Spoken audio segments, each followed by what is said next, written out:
Okay, if we're gonna make this a series, I wanted to find the scariest conspiracy theory on this iceberg. Skinwalker's Ranch takes the fucking cake. This place is honestly so much more insane than Area 51. I'm using my 3-minute limit to really explain this entire situation to you guys. So this ranch sprawls over 500 acres across northeastern Utah. This is a satellite image to kind of show you guys how huge this ranch is. So the ranch caught media attention in the mid-1990s when the Sherman family purchased the ranch in 1994 and began sharing mind-blowing stories with the world. This place literally had the news in a chokehold. People thought there was a Bermuda Triangle in Utah, even the tea of aliens being highly involved in this area. So once the couple moved into the ranch and got settled in, Terry and Gwen Sherman were coming home one night and they were startled by the sight of a freakishly huge wolf or coyote. The animal started stalking towards their livestock, which Terry ended up taking out his gun, as rightfully so, and shooting the animal.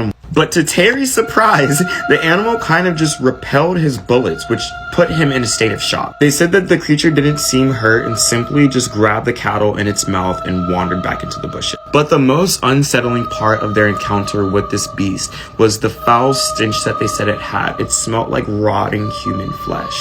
In the weeks and months to follow, Terry and Gwen, along with other visitors to the ranch, began seeing unidentifiable beasts moving throughout the woods. They would let out roars. They would also see strange flashes of lights in the woods, as well as large orange circles and blue spheres floating around in the sky. But the most disturbing thing that took place on this ranch was that the animals were dying in the most grotesque ways you could even imagine. Some of the dogs that they had and kept were found incinerated. Yes, incinerated on the property. Cows were found dismembered or drained of all of their blood like this, or even cored out with a hollow body with no organs inside. As you probably already realized, the government got involved in this. And when the government and scientists got involved, they were baffled at how these animals had their internals or organs removed. They said that the wounds were made with such a surgical precision that it just had to rule out coyotes or animals. Which then brings us into aliens. I promise you, this one just never stops. So if you're not from America, Utah and Colorado is where a lot of supernatural activity happens.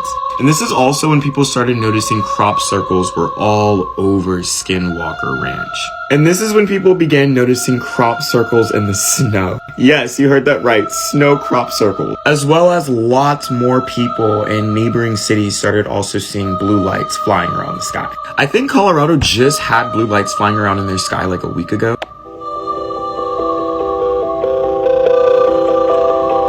But anyways, back to the scientists. Whenever they would work on the ranch, they would realize that a lot of their equipment was being damaged or broken by God knows what. Part 2?